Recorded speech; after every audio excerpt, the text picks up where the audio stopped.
My fiancée tried to put her brother on our house deed, so I reversed the situation in a way that left her ashamed and humiliated. I, 30, male, have been with my fiancée, Tina, 26, female, for over 5 years now. Tina and I met at a restaurant. She had just started working behind the counter, and I had gone with my buddy to place my order.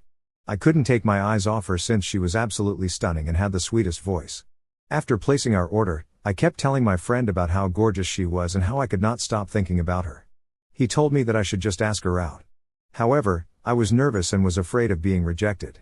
I grabbed a pen and paper, wrote down my name and number, and went to collect our food when it was ready. When I paid, I slipped the note to her, and she blushed when she realized that I had written my number down. She called me that evening, and we talked for hours. It was like we had known each other all our lives. She's the first girl I have ever met that I have truly been happy with. She makes me smile endlessly. My parents and my sister have met her also, and they like her as much as I do.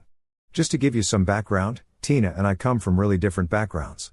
Tina's childhood was tough. She grew up as an orphan because her mom abandoned her as a baby, no name, no information, no birthday, nothing. As she grew up, she never got adopted. She had to go through a bunch of foster homes and has told me how they were horrible for her. Tina has one cousin, brother Kyle, who apparently found out about her existence and got in touch with her when she was 16 years old. She and her brother are extremely close. From the get-go, my girlfriend had made it very clear to me that her brother was the most important person in her life, and I understood since I had an older sister as well, so I understand that sibling bond. The tricky part was that she would often cancel our plans at a moment's notice to hang out with him if he asked. She mentioned they both suffered from separation anxiety, and it showed in the way she prioritized him over our plans. There were times when we would discuss future trips, initially thinking it would be just the two of us, but then she would tell me how she wanted to bring her brother along. Once, during a staycation, he called for no apparent reason, and she stressed out, feeling the need to rush back home because apparently her brother wanted her there. She also made it clear that he was her number one, leaving me with this unsettling feeling that even if we were married, I might still be second to her brother. It was almost like I had to compete with him, which was a strange sensation.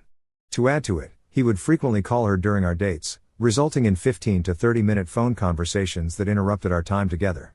My girlfriend lived in a tiny apartment with 2 other roommates when I first met her. Her brother, Kyle, would always find an excuse to crash. One time when I FaceTimed her, I saw him sleeping right next to her. I felt extremely uncomfortable and questioned her about it. She told me that her brother usually slept on their sofa in the living room, but that night he did not want to be alone since he was going through a bad breakup. Later I told her that I did not feel comfortable having her share a bed with another man, even if he was her brother. She argued with me that the sofa bed was uncomfortable and her bed was bigger for the two of them.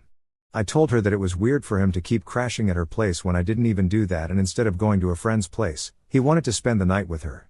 Tina brushed it off, saying I was overthinking it and that it was not a big deal. She told me I wouldn't understand because I was not that close to my sibling. Compared to Tina's childhood, mine was comparatively better. I grew up in a wealthy household and had 2 loving parents. I had an older sister that I was close to also. Hence, when I found out about Tina's childhood, it broke my heart that she never got a chance to grow up in a stable home. This is why I always tried to give her as much love and affection as I could. She and I had a happy relationship, so we decided to move in after we dated for 7 months. She told me how her lease was ending, and because I lived in my own house and was paying my mortgage, she asked me if she could move in with me. From the very beginning, I have always financially supported her since I have a really nice job. I earn in 6 figures and she has been aware of this. Initially, I did want to ask her to split the rent, but then I felt bad about it, so I let it go. She was still studying during this time, so I ended up covering all her expenses, books, daily needs like food and gas, you name it. Honestly, it wasn't exactly my favorite thing, but I loved her and she genuinely needed help. I kept reassuring myself that it would pay off once we both graduated and landed good jobs and became more financially independent. However, conflicts would pop up periodically. I felt like since I was the one shelling out for everything, I should have the final say in decisions. Once, Tina invited Kyle up for the weekend as she wanted me to bond with him since he had been wanting to come and get drunk for a while. I agreed and bought a few cans for him. When her brother came over, he completely ignored me and went in straight to hug Tina. They hugged unusually long and then Tina introduced him to me. I smiled at him politely while he had no emotions on his face. He then sat down on our sofa and ordered Tina to get him a few drinks. I used the word order because he literally did exactly that. I was quite taken aback because I had never ever spoken to Tina that way. Throughout the night, Her brother was a massive jerk to me the entire time. For example, he looked around our house and told me how I probably was a lazy bum who depended on my dad for everything. I clarified that I worked hard in college to get my cushy job and that I was paying the mortgage of this house all on my own. He then scoffed and started to bring up how he had recently been promoted. For context, he worked at a restaurant for the past 8 years and had been promoted as the manager there. As Tina and I congratulated him, he completely ignored me again and told Tina how he wanted to take her out for dinner since it had been ages since just the two of them had hung out and how he missed going for long drives with her. Tina agreed and they started talking about all their good times, which made me very uncomfortable to hear. However, my girlfriend noticed I wasn't having fun and was being quiet, so we went over to my room to talk things out. Our discussion apparently took too long and her brother barged into our bedroom, screaming for Tina and saying how he missed her. Tina assured him that we would be right out, but he asked us to just hurry back, and in my frustration, I angrily told him to go away. I was really getting frustrated with how clingy he was around Tina, and it boggled my mind that she didn't see this. After sorting things out, we decided to go back as I didn't want to keep my girlfriend from her brother. She stopped to use the bathroom and I waited in the hall, and from there I could hear her brother yelling at our TV, and he sounded completely drunk. This is when I noticed that he had been drinking continuously since the time he came into our place and was almost 6 cans down. When Tina came out of the bathroom, he started to tell her how he wished they could have met at a bar and had a good time together since this was boring and he wanted to go out. Tina must have also noticed that he was quite drunk, so she told him that he should rest for a bit since he had a car. Her brother, drunk, went on to say how he hated the fact that she was with me and how he wished I never came into his life. I was pissed and I honestly did not care what motivated him to say this. I demanded to know what his problem was since clearly there was no brother in this world who was so involved in his sister's life, but he responded by yelling and attacking me. Now I'm 6 feet, 3 inches and much taller than him, so I had to hold myself back from seriously damaging him. Tina was begging me not to hurt him while he kept screaming obscenities at me. I gave him just one pinch and he was knocked out cold. Tina screamed that I had killed him, but he was only unconscious and she checked his breathing. I told her that he could sleep it off on the sofa until he felt better. Tina then turned to me and told me that what I had done was unforgivable. I told her if that was the case, then she was welcome to leave me. I watched her eyes well up in tears, but I was too tired to argue with her, so I went up to my bedroom and just fell asleep. The next day when I woke up, the brother was nowhere to be found. When I asked Tina, she told me that he wanted her to apologize to me for last night and that he was not going to press charges against me. I scoffed and told her that her brother was lucky that I did not press any charges against him because he was the one who attacked me drunk. Tina brushed it off and told me that she was sorry for getting pissed at me last night. I accepted her apology, and since that night, Kyle has always avoided me as much as he can. Obviously, Tina continued to see him every weekend, but he never came in front of me. By the 3rd year of my relationship with Tina, I was seriously worn out from being the sole financial backbone in the house. She would basically expect me to handle all her school-related expenses, even though she had her own savings from all the part-time jobs she had done. Around the same time, I started noticing how she would start acting entitled as if all my support was a given. When she finally got an internship, I thought, well, now she could be a bit more financially independent. However, she would splurge her money on luxury items like shoes or handbags. She had tons of shoes even though she would hardly wear them, and a couple of high-priced handbags. I was still stuck covering all her basics. We began fighting a lot, with arguments boiling down to her telling me not to dictate her choices and me likening her to a spoiled child. I felt obligated to care for almost a year after her graduation. She still had not landed any job. Her self-esteem was wrecked. In the initial 5 months post-graduation, she had given it her all, but the constant rejections probably took a toll. What really irked me was that I had been suggesting she could have taken a part-time job during this time to make some money, but she never went for it. During this time, even though she was not earning a penny, she would constantly spend money on her brother or even send him a few hundred every month. If I questioned her, she would tell me how he needed help and I was earning more than enough anyway, so I should not be selfish. This would really piss me off since she was sending my money without permission and expecting me to be fine with it. Admittedly, I didn't make the situation any better. Frustration from supporting her and her brother had been building up inside me for quite some time, and it all came pouring out. The breaking point came when one night, before her school loan and phone bill payments were due, she called me asking for help. I lost my cool, yelled and called her an ungrateful person who just used me for money without doing anything for herself. I told her our relationship was a sham, that I deserved better, a true partner, not a spoiled daughter. I told her that I had been contemplating breaking up with her. She immediately started sobbing and apologizing to me. She told me how she was going to do better and how she had no idea that I felt this way. She felt terrible for what I had been going through. Fortunately, ever since that conversation, she kept true to her word. She started looking for another job. She did not help her brother out as much as she did before, and once she got a job, she started to contribute to the bills. For the first time, I felt much better in our relationship, knowing that she was now an almost equal partner. I decided to propose to Tina in September last year with the aim of tying the knot in June this year. She accepted my proposal, and we posted about it on social media. However, when she was going to visit her brother that weekend, I noticed that she had removed her wedding ring. When I questioned her, she told me how her brother was very sensitive and that she would gently break the news of our engagement to him. I laughed and asked her why this was even such a big deal, but she told me not to interfere, saying that he was her family and she knew how to handle him. This was true, so I let it go. I wanted to do something nice for me and Tina, so after checking my finances, I realized that I could easily buy a house for us. The house I currently lived in, I could give out for rent and earn some money on the side. I wanted to buy this house as a wedding gift for both of us and start fresh with Tina. I even talked with the realtor who could help us check out some beautiful properties. Tina was pleasantly surprised when I broke this news to her. She hugged me and told me how she could not wait to start the next chapter of life with me. Over the months, we have been searching for our perfect house. Tina had a lot of opinions about these houses and was not ready to lock down. However, in the end we managed to find our dream home with a huge backyard, which is exactly what we wanted. It is also just 1.5 hours away from my office and Tina mostly works from home, so we are good to go. Now, because I was buying this house for us, I was obviously keeping my name and Tina's name on the house deed. However, Tina had an issue with this. She demanded that since I already have one house under my name, I should keep her name and her brother's name for the second house. I was taken aback. I asked her if she was joking because why would I include her brother's name in our house deed? Tina told me that she had no assets to her name since she had no parents, and she told me how insecure she felt that she was bringing in nothing to our marriage, so she wanted her name in the house deed. As for her brother, she told me how important he was to her, so she wanted me to include his name since he was also going to be family with me. I refused and we had a huge fight. In the heat of the moment, I told her how weird it was for her to always bring up her brother and that even though I had a sibling, her relationship with her brother seemed to be crossing boundaries. Hearing this, Tina burst into tears and walked away from me. Later that night, she again brought up how she expected me to add her name and her brother's name in our house deed since it was the right thing to do and how much it would mean to her if I included her family. She would keep pushing the issue and I would just shut her down. The tension between us grew as the discussion circled back to this demand. It felt like a never-ending loop with her expressing the importance of including her brother in our home ownership and me struggling to comprehend why this was even a consideration. I was caught in a whirlwind of confusion, frustration, and a growing sense of unease about the whole situation.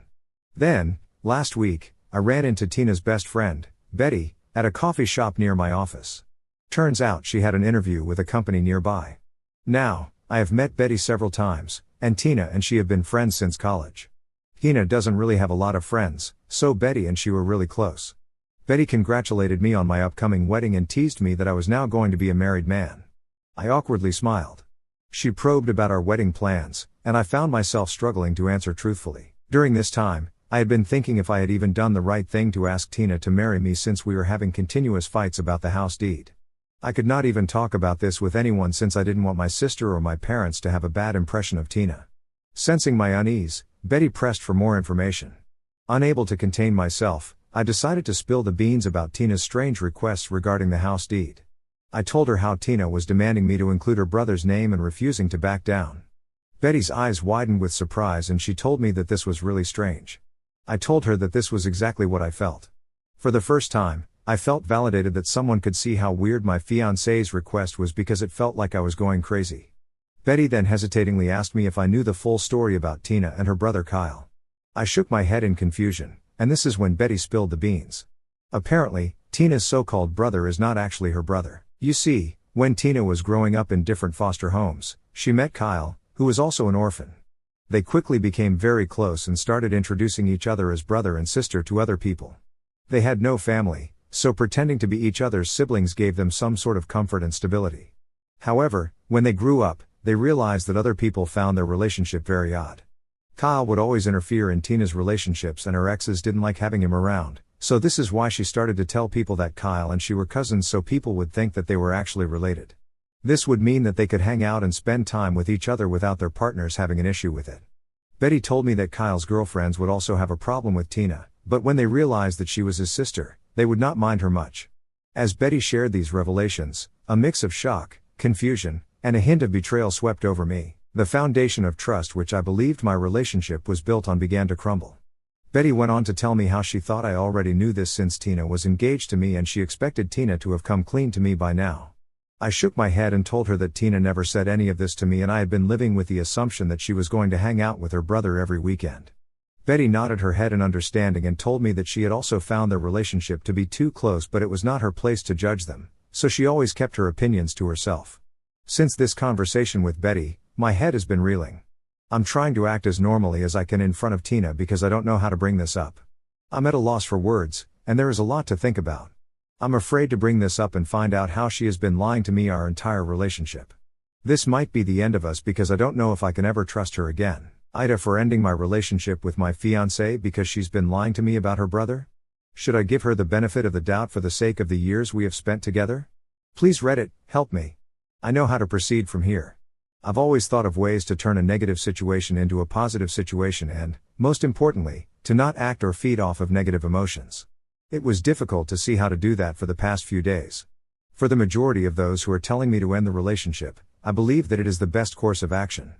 Before that, I need to have an open discussion with Tina and hear her side of the story. Otherwise, it is going to bug me my entire life about why she lied to me. I've also reached out to my parents and told them everything.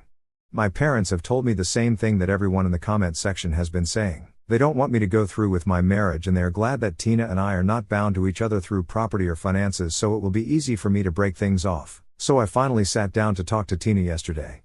Confronting Tina was both nerve-wracking and necessary. I needed answers, and I owed it to myself and our relationship to get to the bottom of things. I did not mince words and told her up front that I had met Betty and she had revealed everything about her and Kyle's relationship. Tina's eyes widened in shock as she asked what exactly I meant by that. I told her that I knew she and Kyle were not cousins and he was not her brother. Tina looked taken aback, and her eyes darted nervously around the room. She stammered for a moment before attempting to explain. She admitted to the lie about Kyle being her brother, but justified it as a coping mechanism from their difficult past. She told me how growing up in foster care they had found solace in creating a bond that was more than just friendship. When they grew up, they realized that people judged them. So to avoid judgment and interference from others, they decided to present themselves as cousins to avoid unnecessary complications in their relationships. Listening to her, I felt a mix of anger, betrayal, and sadness. I couldn't comprehend why Tina could not have just been honest with me. It wasn't about Kyle not being her biological brother, but about the years of deception and the strain it put on our relationship. I told her that we were about to get married, and she had now lied and continued to lie about him being her brother. When I pressed her about the demand to include Kyle in the house deed, Tina's justification spiraled into an emotional plea. She claimed that he had been her constant support and anchor, and including him was a symbol of what families do for each other. I told her that I was going to marry her and start a family with her, but instead of considering me as her family, she wanted to include a guy she met in foster care and called him her brother. Tina started to cry and told me how their relationship was just purely platonic. This made me laugh and I told her that the way Kyle behaved around her was not platonic in any way. I questioned her if she had been sleeping behind my back with him all this time, but she vehemently refused. I grilled her and asked her if she and he had never done anything romantic. Breaking down, she finally admitted that he had been her first boyfriend and they were each other's first. She told me how it was for a very short while and they broke off immediately when they realized that they were not right for each other. She kept emphasizing how they just platonically loved each other now. However, my patience was thin and I could no longer accept these excuses. I expressed my disgust at the lies that she had been telling throughout our relationship. I told her that I could no longer be with her after knowing what I knew. This made her cry even more and she started saying how this was why she had been hiding this secret for so long. She tried to guilt-trip me by saying how I was also leaving her like her mother did years ago and how she could not live without me. I told her I couldn't continue the relationship, that the foundation of trust had crumbled irreparably. At that moment, I no longer cared about her feelings and asked her to give me back my engagement ring. The ring once belonged to my grandma and was a family heirloom. I had given this to her with my mother's permission, thinking that she and I could start a family together. However, now that I was done with her, I didn't want her to take the ring with her. She begged me not to break off the engagement, but I stood my ground. Then, Tina started to refuse to give me back the ring, telling me how I had given this to her so now it belonged to her. I reminded her that what she had done to me amounted to catfishing since she had depended on me financially throughout the relationship and then lied about her so-called brother. I told her she was not leaving my house until I had my ring back. Reluctantly, she removed the ring while crying and accused me of being heartless. I asked her to pack her bags and leave my house within the hour. Despite her pleas and promises to change, I stood firm in my decision. The person I thought I knew was a facade and I did not want anything to do with her anymore. Desperate, Tina called Kyle to pick her up. However, when he learned that I'd become aware of their relationship, he refused to get involved, perhaps knowing that if he showed up at my place, I would give him a serious ass whooping. Tina had no choice but to call an Uber. As she left, she told me that she was sorry for everything and that she would wait for me. I ignored her and shut my door in her face. The aftermath has left me feeling a whirlwind of emotions, betrayal, heartbreak, but also a newfound clarity. It hurts me that my dream girl turned out to be such a fraud, and in my 30s, I have to start dating all over again. However, I am glad that I found this out before we got married or bought a house. Otherwise, this would have been a much bigger mess. Your words have been instrumental for me in navigating this journey. I will be going for therapy as many of you have advised. I understand that with time, this pain will subside, but it still hurts. Thankfully, my sister and my parents have been checking in on me regularly. I have blocked Tina from everywhere and I have changed my door locks like some of you have advised. I've also installed cameras around my house just in case, though I doubt that Kyle or Tina will ever show up.